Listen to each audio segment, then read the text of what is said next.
To learn about the off-grid lifestyle and to be inspired to live your dreams, click subscribe so you don't miss anything. Hit the bell notification. So I got some good news today. So a couple days ago, I posted a video and I showed you that we had a torrential rain. I'm going to show you what the water looked like in that video. So I'm going to insert the clip here and then I'm going to come back. Really clean.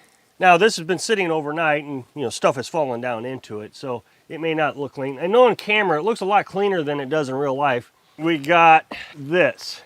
So here's the difference.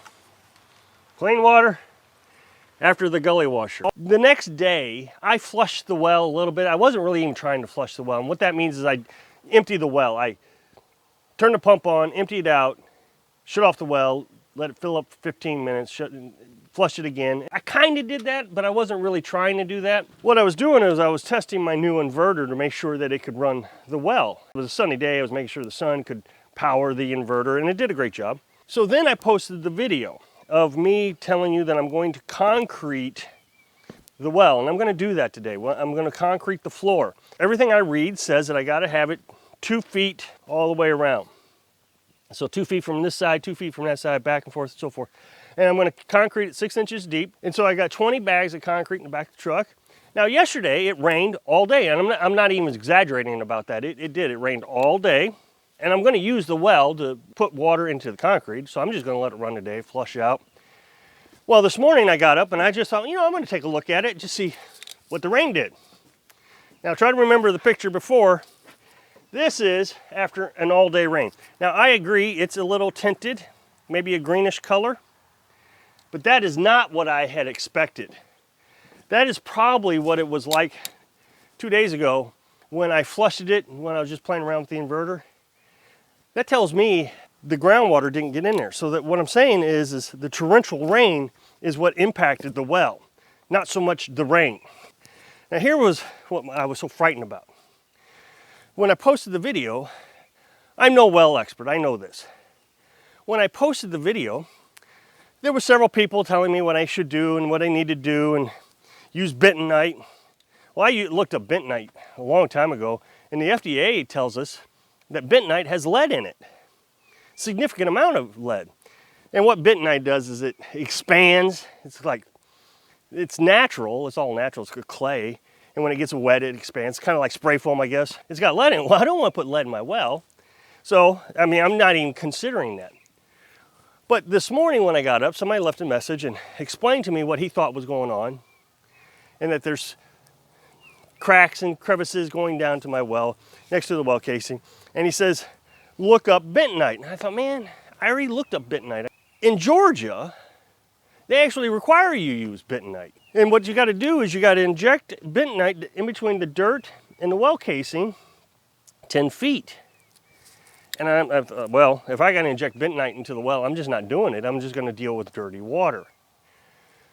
So I've been quite frightened all morning that what the subscribers are telling me is true, that I'm not going to be able to fix my well.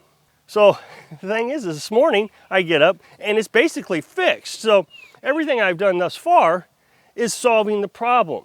Putting in a well packer, bringing up the stanchion, the well liner up out of the ground. It's working. I've been watching this very closely yesterday as it rained, seeing what was happening. And right here, right about there is a little crack, and I think that's where the water's getting in at. So when I concrete this, it should take care of the problem. I'm not going to stop there. I'm also going to put a building here, I already said that, and then I'm going to move dirt up against the building. That should help wash the water around the building, is what my goal is.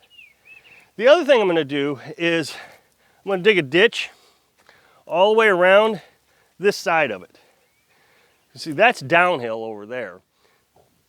Up here, I'm going to dig, and I'm going to dig all the way around past the well. And then I'm going to cut, I got some leftover 4-inch PVC. I'm going to cut it in half. I'm going to lay it down in the ditch with the moon shape up. Then I'm going to pour gravel over the PVC pipe. And then when water drains from the culvert, if that ever happens again, it'll drain into this ditch and not into the well. That's my objective. Okay, so now today I'm just going to pour concrete. This is not a big task. It's a big task. The bags are 80 pounds a piece. I got 20 of them. I'm going to try to mix up, I think, 5 at a time. I have a bathtub over here that I mix it up in. I showed you that in a previous video. So I'm going to get started.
So according to the instructions, you're supposed to use 3.5 to 4.5 quarts of water per bag of concrete. It also says you have to mix it thoroughly. And you can buy one of these or rent one of these machines that will spin it for you. Kind of looks like a concrete truck with a spinner.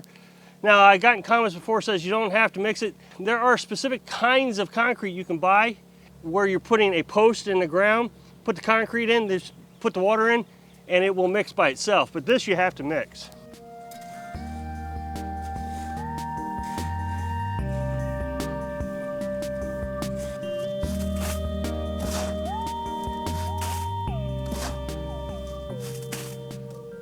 Whew, that's rough on the back and legs, all that stirring with the shovel.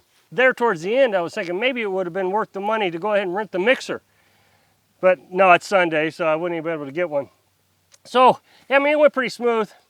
The bottom layers, see, on the instructions it says that you can use 3.5 quarts to 4.5 quarts of water per bag of concrete. 16 bags on the bottom, I put 3.5 quarts. And then on the top layer, last 4 bags, I put 4.5 quarts of water.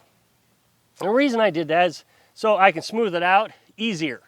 Because the drier it is, the harder it is to move around. When it's wet, it's easier to move around.